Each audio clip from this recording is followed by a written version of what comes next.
Welcome to another video. और आज के सप्ताह में मिसिंग था जुत्सु काइसेन का एपिसोड 6, जहां हमारे सामने आया 5.5 जो जोड़ता है जुत्सु काइसेन के पास्ट को, बीच के हिस्से को,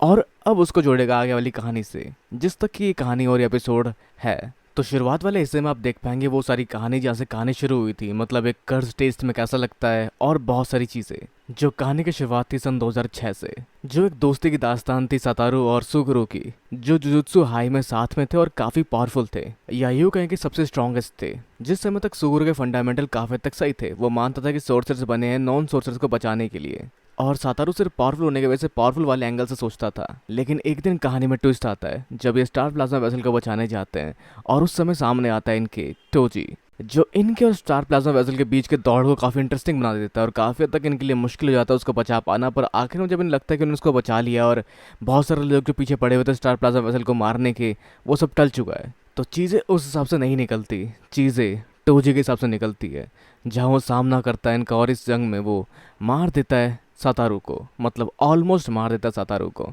जिसके बाद वो स्टार प्लाजा वेसल को मारकर हरा देता है सुगुरु को, जिसको आप दोबारा दोबारा देख सकते हैं अगर आप चाहे तो 5 एपिसोड जो अब तक बनाए गए उनके थ्रू, जो आप अब तक जान चुके होंगे कहानी में। जिस पल तक सुगुरु चाहता था कि उस लड़की को वो आज़ाद करवा सके, अगर वो टेनगिन सामा का ऐसा नहीं बनना चाहती तो वो ना बने, पर वो मारी जाती है, जिसको सेलिब्रेट कर रहे होते हैं स्टार रिलीजियस ग्रुप। और साथ ही सातारू दोबारा जिंदा हो पाता है कर्ज रिवर्सल टेक्निक के वजह से, और आखिर में वो हरा देता है टोजी को। और यही एक पल होता है जब काफ़ी तक दुनिया बदल जाती है सुगुरु की, जिसकी सोच बदल जाती है नॉन सोर्सर्स को देखने की, और जहाँ 2007 में वो मिलता है एक नए शख्स से जो कि इनकी तरह स्पेशल ग्रेड की कर्ज सोर्सर होती है और जो ऐसी दुनिया बनाना चाहते हैं जहाँ पे कर्ज स्पिरिट एग्जिस्ट ना करते हो। जैसा करने का एक स्टूपिड मेथड होता है, और वो होता है हर नॉन सोर्सर्स को मार देना। जैसा खैर ये नहीं करने वाली, लेकिन जो चीज़ जहन में बैठ जाती है सुगुरु की, और उसके बाद कहानी का अगला फेज शुरू होता है, क्योंकि सुगुरु वही स्टूपिड तरीका इस्तेमाल करता है एक ऐसी दुनिया बनाने के लिए जहाँ कर्ज स्पिरिट एग्जिस्ट ना करते हो, और जहाँ दोबारा कोई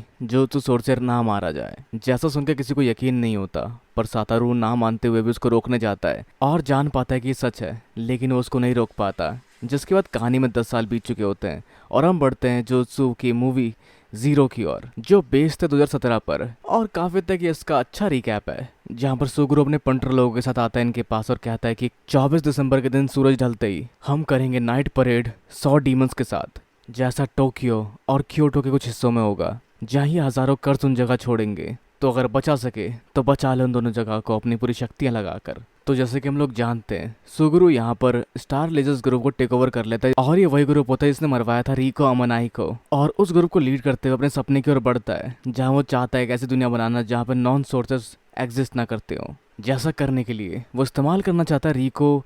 ओरिमोटो का, जो एक काफ़ी तगड़ी कर्ज स्पिरिट है, या यूं कहें कि काफ़ी खतरनाक कर्ज स्पिरिट है, और जो स्पेशल ग्रेड कर्ज होती है यूटा के ऊपर, जो जुत्सु हाई के स्कूल में आता है, और वहाँ मौजूद बाकी स्टूडेंट उस पर हमला कर देते हैं। तो रिका ओरिमोटो एक खतरनाक कर्ज स्पिरिट बन गई और वो पॉजेस्ड हो गई यूटा के ऊपर, जो उसकी बचपन की एक फ्रेंड होती है, जो एक एक्सीडेंट में मारे जाते हैं, जो कहती थी उसके साथ हमेशा रहने के लिए, जहाँ वो एक्सीडेंट में मरने के बाद उसके साथ रहना शुरू कर देती है, और जो अब उसके साथ ही रहती है, और जो भी यूटा को चोट पहुंचाने की कोशिश करता है वो उसको नहीं छोड़ती। और इस खतरनाक कर्ज के वजह से यूटा को मौत की सज़ा सुना दी गई थी, लेकिन फिर उसको लेकर सतारू गोजो अपने साथ और उसको एनरोल करवाया जुत्सु हाई में। तो जब बाद में सतारू उनको इंट्रोड्यूस कराता है अपने स्टूडेंट्स से, और फिर आगे उसको भेजते हैं मिशन पर, ताकि वो थोड़ा एक्सपीरियंस गेन कर सके अपने कर्ज को लेकर। लेकिन वो मिशन उसके और मे के लिए काफ़ी मुश्किल होता है, जिसको उसके साथ भेजा गया होता है, जो कर्ज के अंदर जाकर कर्ज एनर्जी ना इस्तेमाल कर पाने की वजह से कमज़ोर पड़ने लगती है, और यूटा से कहते हैं कि तुम यहाँ आए क्यों, तुम यहाँ हो क्यों जब तुम कुछ कर ही नहीं सकते।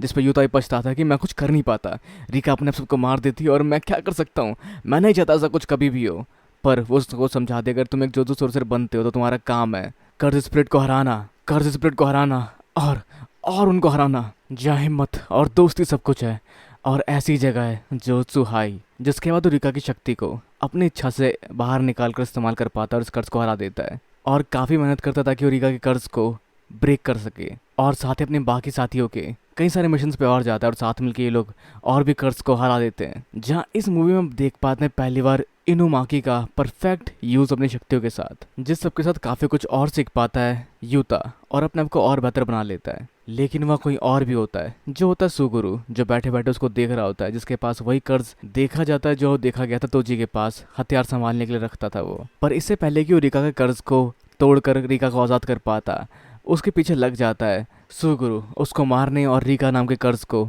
अब्जॉर्ब करने के लिए। और फिर रात आती है 100 राक्षसों की, जिस समय जानते हैं कि वो लोग यूज़ नहीं करेंगे यूता का, क्योंकि उसका कर्ज दुश्मनों के साथ साथ दोस्तों पर भी हमला कर सकता है, जिस वजह से वो उसको संभाल कर रखेंगे जोत्सु हाई के अंदर, जहाँ वो काफ़ी तक हमारे लिए एक आसान टारगेट हो सकता है। जिसके पीछे जाता है सुगुरु, जहाँ यूता के साथ होती है माँ की, पर साथ ही पांडा और इनुमाकी को भी वहाँ भेजते हैं जोत्सु से सातारू। और जहाँ माँ की हार चुकी होती है, लेकिन पहुँचते वहाँ पांडा और इनुमाकी जो लड़ना शुरू कर देते हैं सुगुरु से, जहाँ पांडा सामना करता है उसके कर्ज मैनिपुलेशन टेक्निक का, और काफ़ी बेहतरीन तरीके से पांडा लड़ रहा होता है उससे। पर तभी एक भाले के वार से हार जाता है पांडा, जिसके बाद इनुमाकी अगला हमला करता है,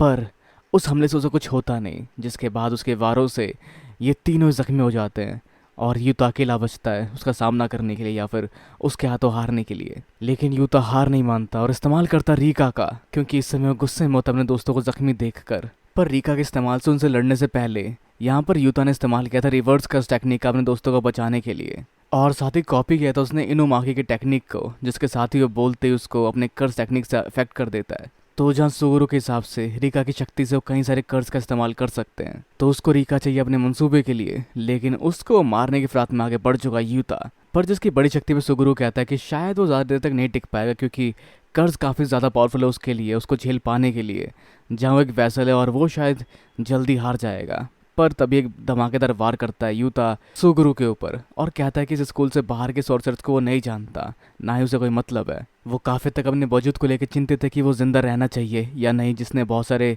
लोगों को मारा है। पर हाँ, वो विश्वास करना चाहता है कि उसमें उसकी कोई गलती नहीं थी और वो जिंदा रह सकता है, और जिस सब के लिए उसको इसे मारना पड़ेगा। पर उससे पहले सुगुरु अपनी पूरी कर शक्तियों का इस्तेमाल करने वाला है, जो भी कर्ज उसने अपने अब तक स्टोर किया अपने अंदर, उन सब का इस्तेमाल करेगा वो हराने के लिए इसको। और वो कंबाइन करके इस्तेमाल करता है 4461 कर्ज का, जो कि उसने अब तक पोजेस किए थे, पर जिसको हराने के लिए अपने और रीका के बचपन को याद करते हुए, जहाँ उन्होंने वादा किया था कि बड़े को वो शादी करेंगे और अब तक साथ रहने और रीका को उसको प्रोटेक्ट करने को लेकर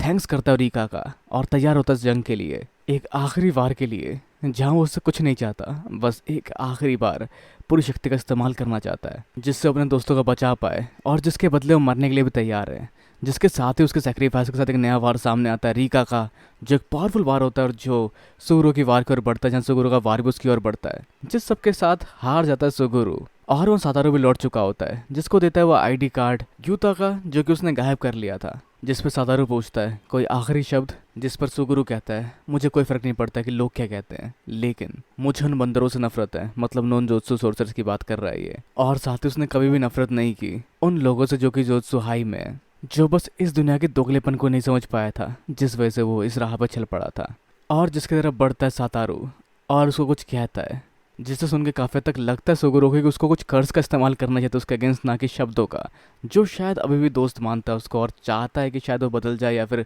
कुछ और ये दोनों साथ मिलकर पका रहे होंगे, जो हमें लास्ट में पता चलेगा मे बी। पर और जिसके बाद हम बढ़ते हैं सातारू के साथ यूता की ओर, जिसके सामने खड़ी होती है रीका। और सच ये था कि रीका ने इसको कर्ज नहीं किया था, इसने रीका को कर्ज कर दिया था जब वो मरने जा रही थी, जिस मौत को इसने रिजेक्ट कर दिया था और ये नहीं मानता था कि वो मर रही है, जिसकी वजह से रीका कर्ज हो गई थी। और रीका उस कर्ज फॉर्म में रही जैसे कि लोगों ने इसको देखा, और समझ पाता है यूता कि इस समय उसकी गलती थी, सब कुछ उसके वजह से ही हुआ। पर जिसके बदले रीका उसके शुक्रगुजार है कि उसने दोबारा उसको अपने साथ रहने का मौका दिया, दोनों कुछ और पल साथ में बिता पाए, जिस सब पल को साथ बिता के रीका सच में काफ़ी खुश है। जिसके साथ रीका का कर्ज टूट जाता है और वो गायब हो जाती है। और जिसके कुछ समय बाद सातारू और यूता साथ में घूम रहे होते हैं, जहाँ पर वो कहता है कि तुम्हारी गलती नहीं है, अगर तुम रीका को कर्ज ना करते और कर्ज तुम्हारे साथ ना भी होता तब भी यहाँ हमला करता गेटो, इसमें तुम्हारी गलती नहीं है। और उसको देता है उसका आईडी कार्ड, जो वो शुक्रगुजार होता है कि उसने ढूंढा उसके लिए, लेकिन ये उसने नहीं ढूंढा, वो ढूंढा उसके एक दोस्त ने, उसके इकलौते दोस्त ने। और हाँ, सातारू को एक कार्ड दिया था सुगुरु ने, जिसको वो अभी अपना दोस्त मानता है, और वो सारे पुराने पल हम देख पाते हैं फ्लैशबैक होते हुए। और इसके साथ ही एपिसोड एंड हो जाता है। तो हम आगे जानेंगे कि कहानी की क्या होगा आगे और क्या क्या और एडवेंचर हमें देखने को मिलेंगे। तो वैसे आपके विचार हमें नीचे कमेंट बॉक्स में बताना बिल्कुल ना भूलें। इस वीडियो को लाइक शेयर और सब्सक्राइब करना भी बिल्कुल ना भूलें। तो अगली मिलते हैं अगली वीडियो में। Sayonara and have a nice day.